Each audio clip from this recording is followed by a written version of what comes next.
Welcome, welcome back to Crafting a Meaningful Life. I'm Mary Crafts, and once again, I get to bring to you a fabulous guest. Sometimes I like to be on here by myself, and sometimes I like fabulous guests who I know are going to enrich your life, and I handpick them, and that's why I've invited my dear friend Alicia Decker to join me today. Alicia, welcome.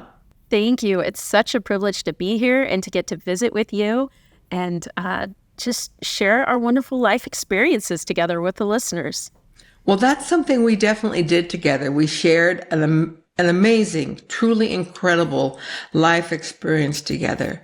As most of my listeners know, I went to Kenya in November and with 100 humanitarians, and wow, what an experience we had. And I didn't know you before that, but after sharing those kinds of experiences, we certainly know each other now. We know our strengths. We know our weaknesses. We know our hearts. We know our desire to be of service. And that's what I walked away with, Alicia, was just this incredible human being that you are. And the gift that you brought with you to share with the people we worked with in Kenya, particularly on the Masai Mara, was this gift of helping girls, young girls, teenagers, and women understand what was going on in their minds and their hearts. And can you imagine? I mean, like you and I, we work in this field all the time, but in their shoes, probably to never have thought of, well, where do these feelings come from? And why do I act this way? And why does she act that way? So talk to me about your experience with that, and whatever even gave you the idea that they would be able to comprehend the principles that you were going to talk about. Oh man, so much is wrapped up in that question. So many layers there. Yeah. So a beautiful experience that I was so grateful to share with you and the other women that were there. I'd been to Kenya a few times, and each trip was so different. And I think each trip always is. But the intention of that trip was to teach mental health and leadership skills. And after my first trip to Kenya is when I started saying to Heidi, who is the founder of 100 Humanitarians, and meeting the beautiful people and getting to know their hearts, that I was like, what they really need next is what I would phrase as leadership training, right? They're such a beautiful, kind, grateful people. And we can't even comprehend what it looks like for your life to be so focused on survival, on food and water and shelter, right? And the wonderful work that 100 Humanitarians has been a part of, it has been to provide that sustainability and that consistency, right?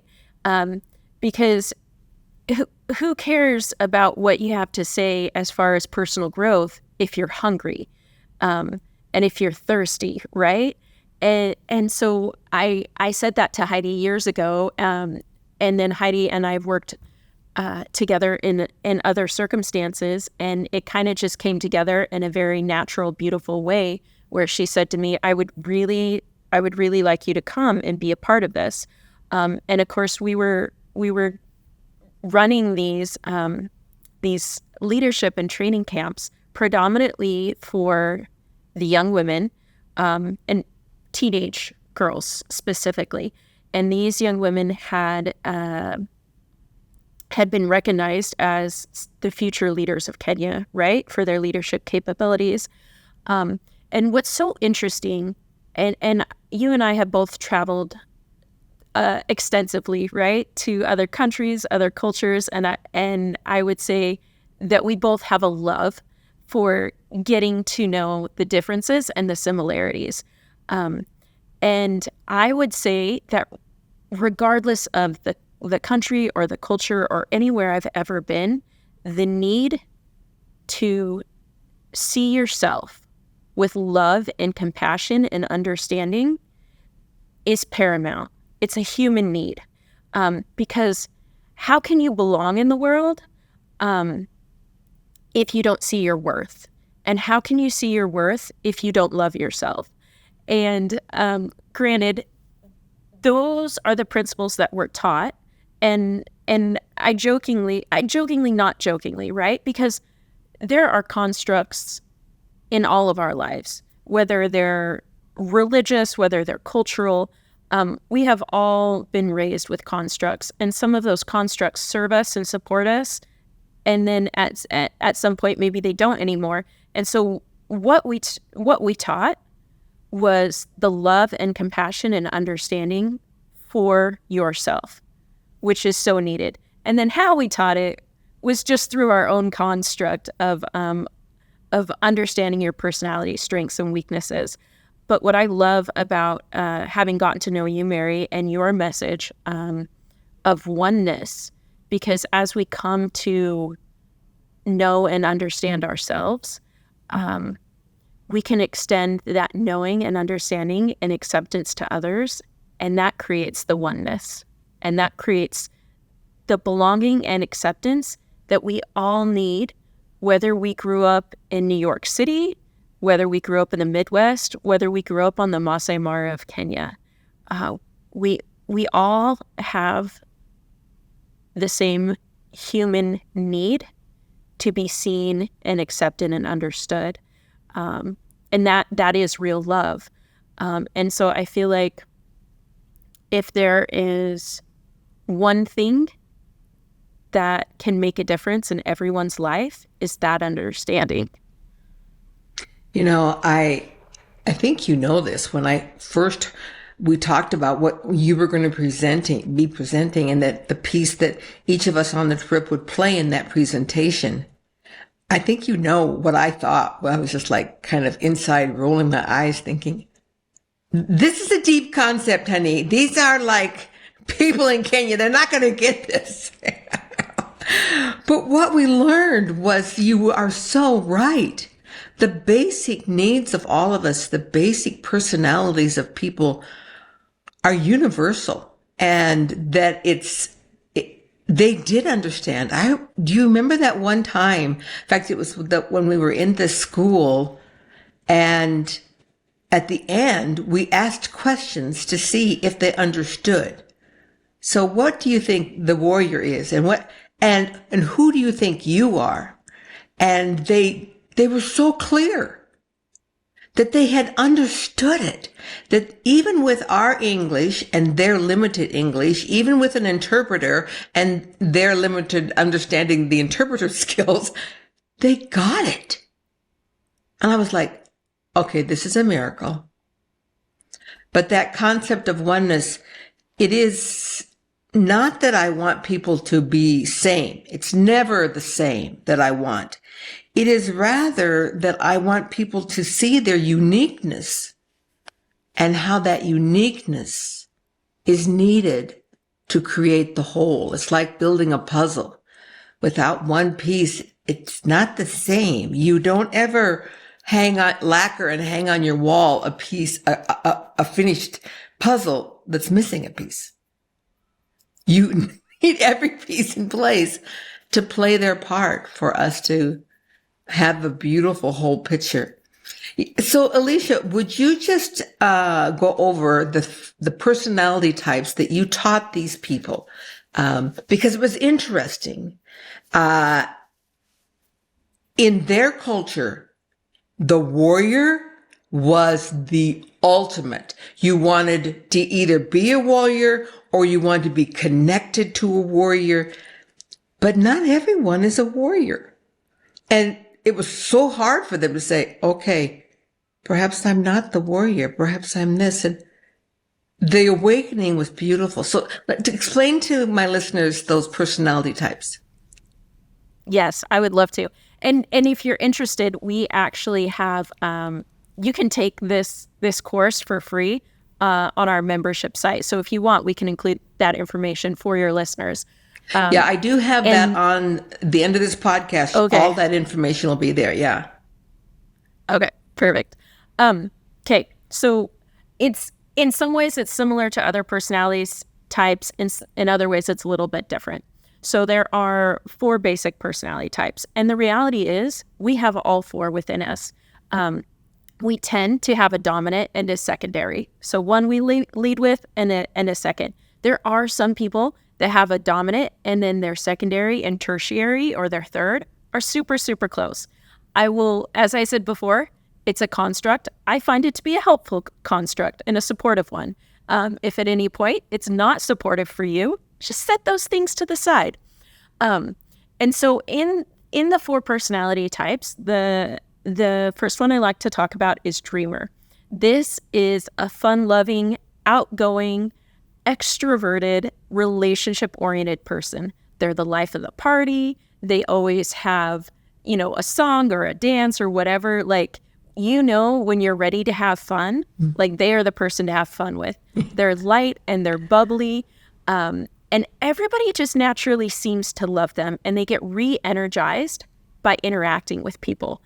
And those traits that we love about them, the flip side of those traits is they might be seen as flighty or non-committal. They might struggle to follow through because one of their strengths is the possibilities, that everything is a possibility, everything is an option.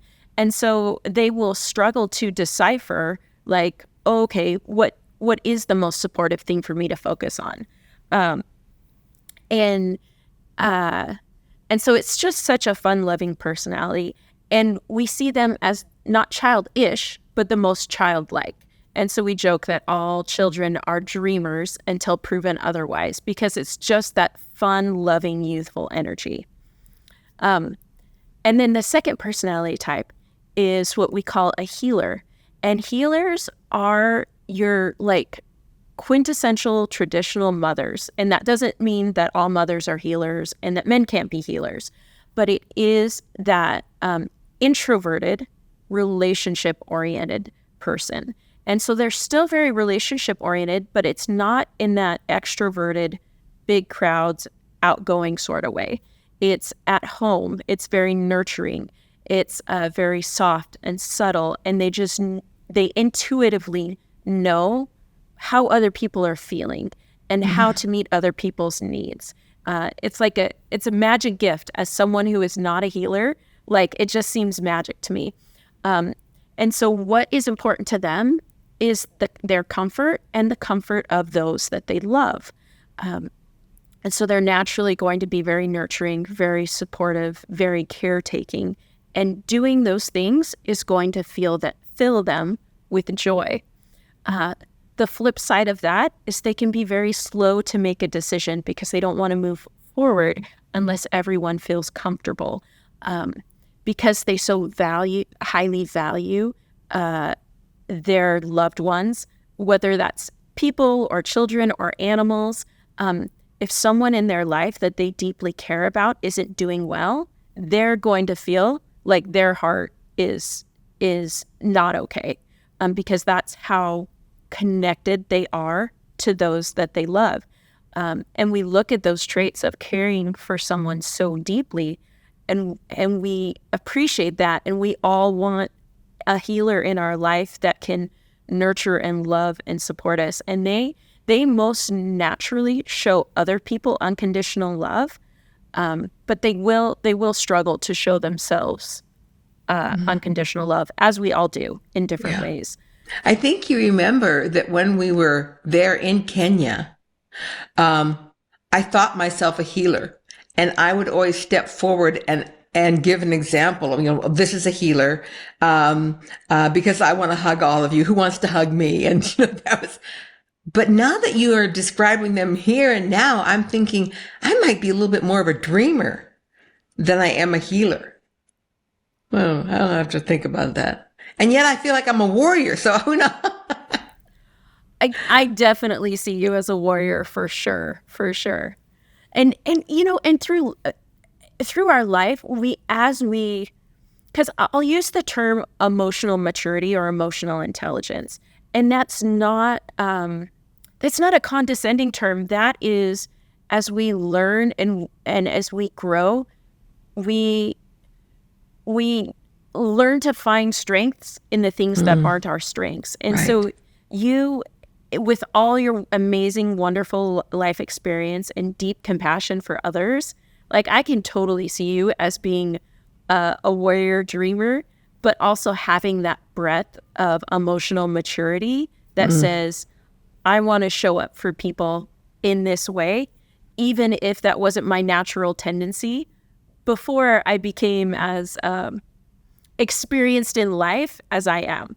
Because like I am not naturally a healer, but thanks to my wonderful 5 children and other at times hard life experiences, those have definitely tenderized me, and I can absolutely show up as a healer when it's needed. But that isn't, because we have nature and we have nurture. That isn't my nature. I had to nurture those sides of me. I think that's how it was for me. I think I'm naturally a warrior and a dreamer. Probably first a dream to see what can be, but the warrior to make it happen. And the healer did come for me later, much later, as I matured, walked into that. So let's talk about warrior, and let's talk about all the last 2. Yeah. So a warrior is your task-oriented, extroverted personality type. They value accomplishment. They value getting things done. They are, yeah,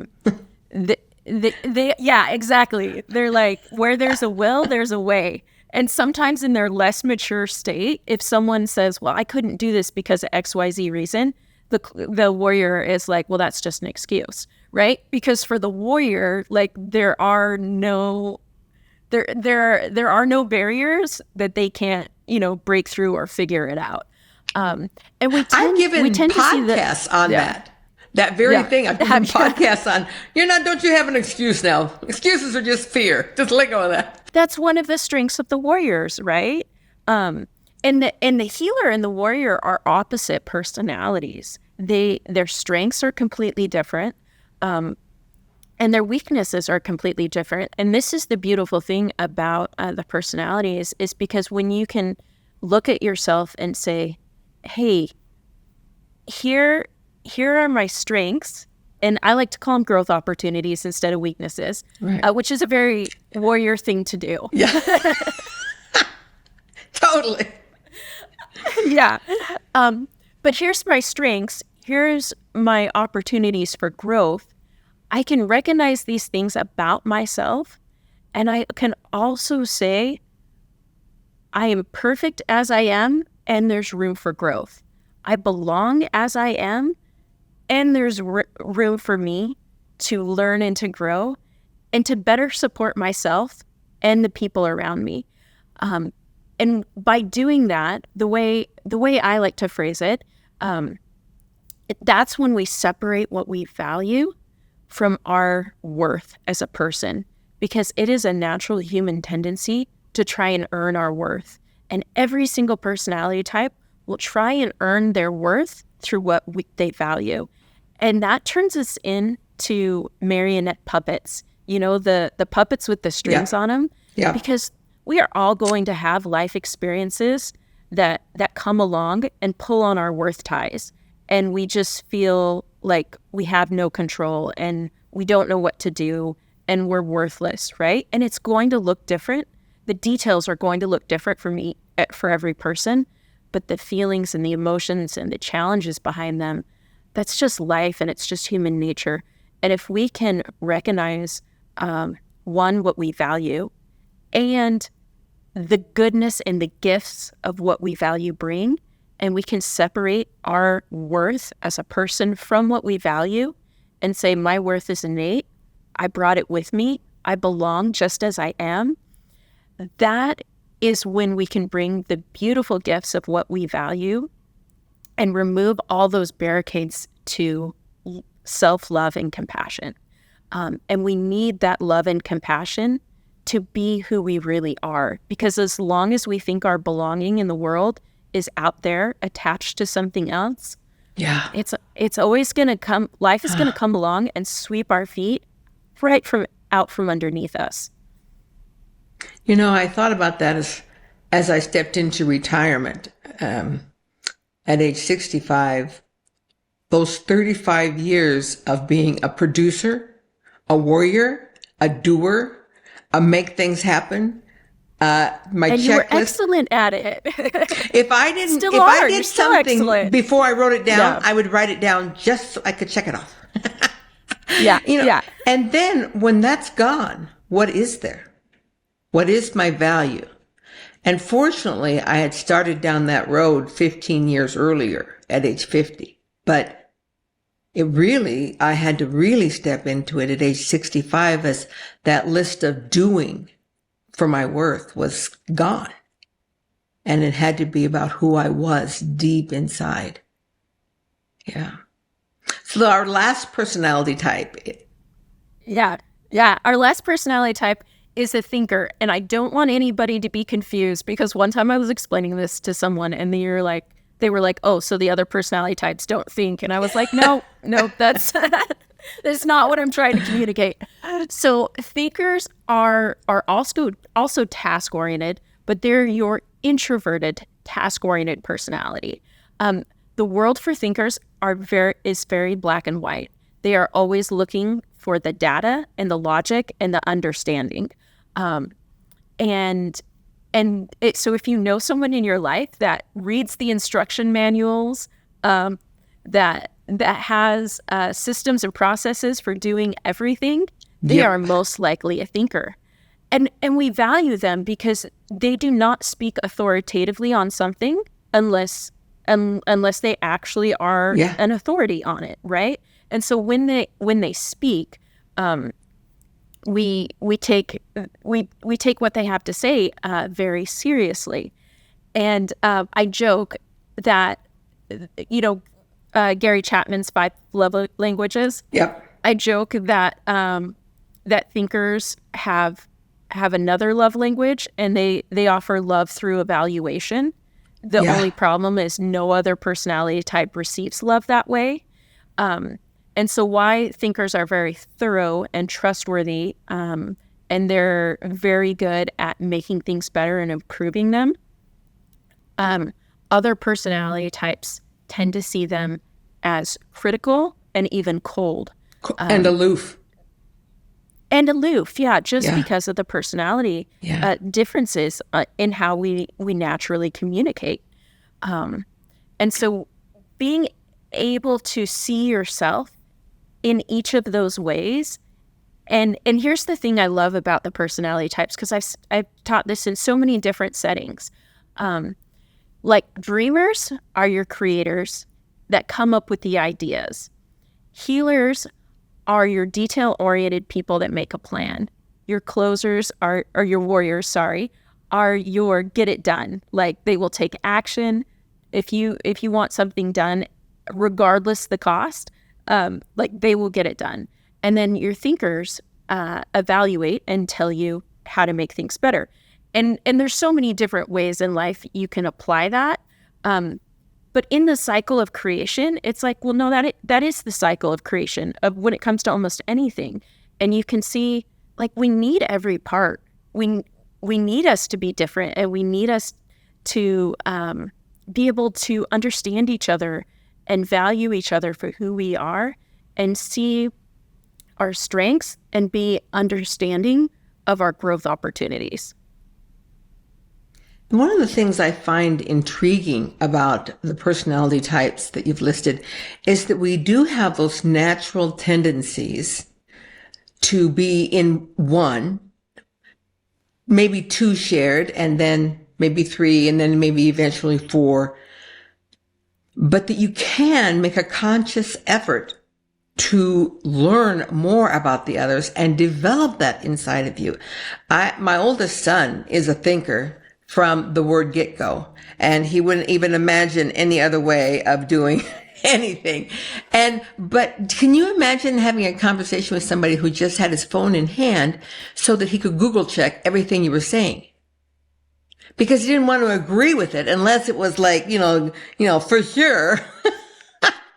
And we're sitting around family dinner all the time, and somebody will make just some off the wall comment, and you'll see him over there goes, well, actually, I think the exact phrase was, he's over there. I'm like, stop.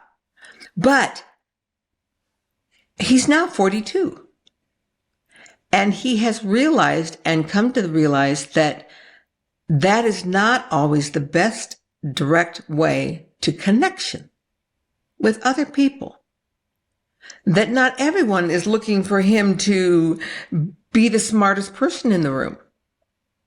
It's fascinating, this study that you have and this way of explaining our life and how we walk through our life. So people, I want you to go to her website. It's called The Mended Light, and it's mendedlight.com. I'm going to include that at the end of the podcast so that you can find it. But I went there, Alicia, and I just want to share with my listeners, so to intrigue them, how your website opens up. So I'm going to read this. You deserve to heal.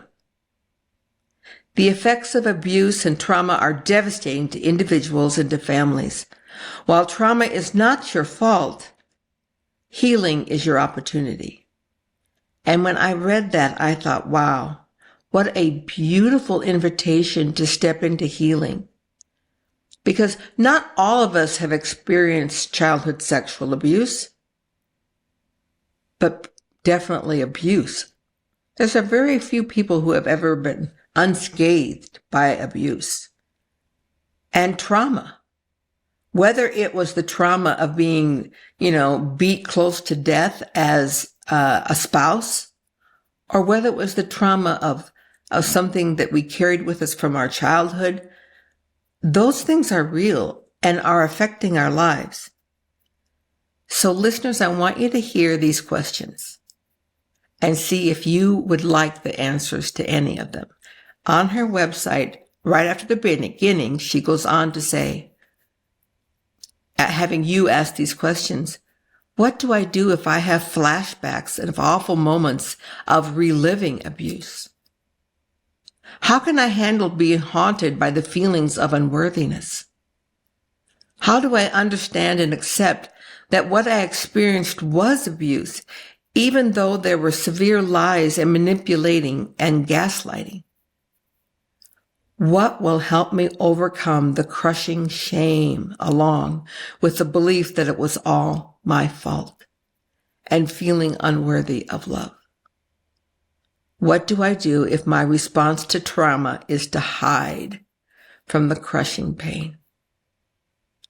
How do I create boundaries with loved ones who don't understand and push me to just get over it?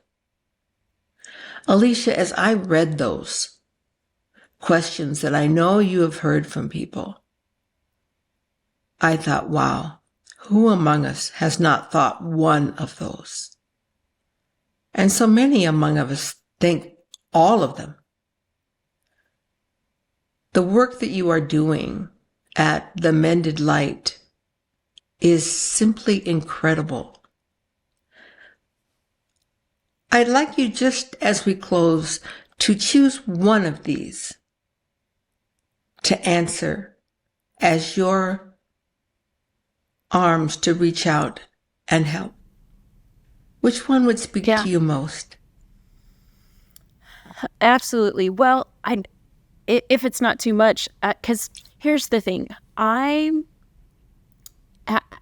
having walked that path, because people are actually surprised to find out I don't actually have a background in therapeutic services. I have real life experience. So we at Mended Light, we have a clinical director and we have a team of clinicians. And my contribution is like, I've walked this path, right? Yeah. And I know the reality of it. And so what I'm passionate about teaching are the principles to healing.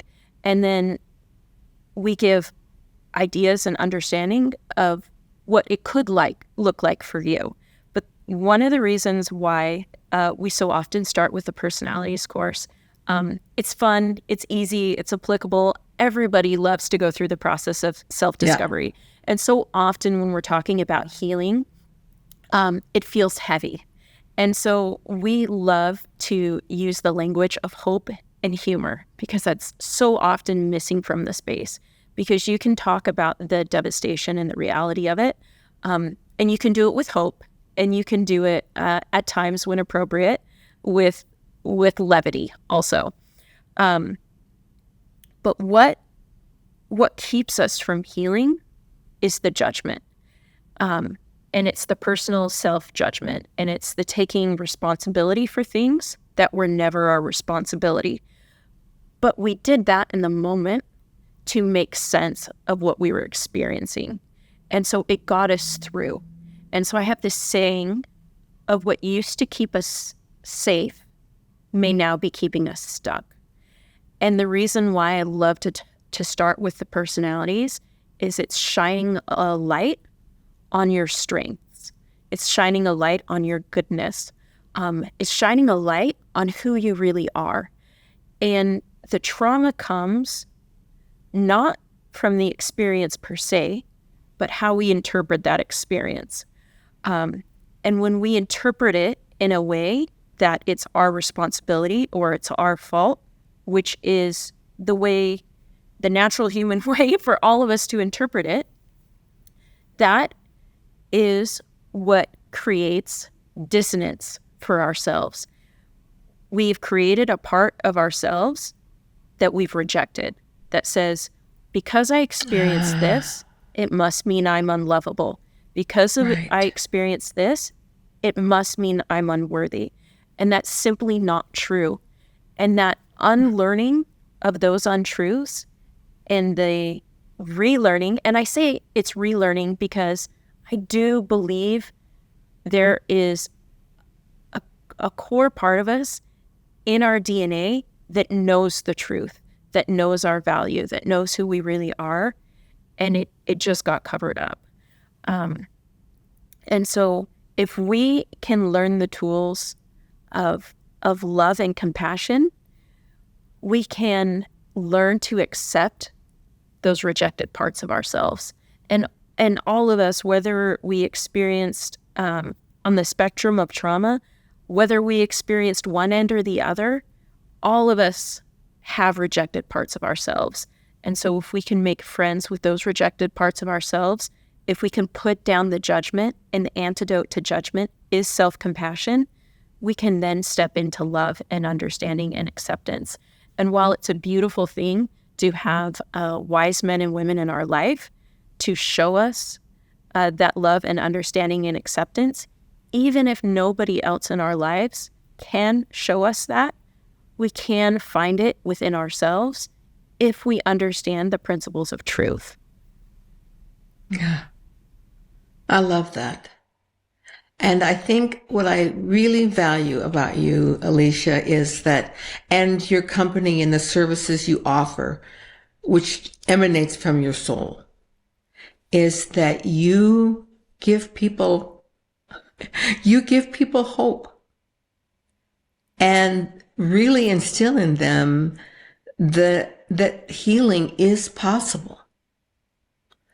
And a lot of people, especially when they get older, don't believe that. They believe that the only answer that there is out there is the answer they've used for so many years, which is to bury it down so deep. And I can then cope with life here. But as you and I both know, that burying things never heals things. It is only in the vulnerability and walking through the fear and the understanding of the process that we can actually heal. Thank you for being on here today. Alicia, you are such a beautiful human. And I was honored to serve with you for 10 days and to see your light shine forth. And I totally understand why you named your company the Mended Light. Everyone has light, and you're helping people mend theirs so it can shine even brighter. You're like a giant flashlight walking around. Bam! Let me shine this light on. And you're going to let your light shine. You're an incredible person. Thank you. Oh, thank you. Oh, it's my pleasure. And likewise, I have to say, when we were shoveling like we were doing manual labor, and you were the first one to jump in there and start shoveling buckets of dirt, and I was like, I think Mary is my favorite 70-year-old person I've ever met in my entire life. Like, I hope I'm like Mary when I'm 70. Well, it wasn't until after we were in the middle of shoveling that I realized all this stuff that I was shoveling and packing in with my hands was also full of manure. It's true. It's true. But then even once you learned that, because we had a purpose, we saw a reason for what we were doing. And that's the gift of healing, is that when you see the hope, and I saw what these water towers were actually doing for those people in Kenya, then I wanted to help. And that's the gift that you're offering to people now, is that you can help. Everybody needs support in their journey. And if we can support in some small way, it makes it all worth it. Alicia, thank you for being on the podcast and for helping all of us find our path in crafting a meaningful life. Thank you. Crafting a Meaningful Life.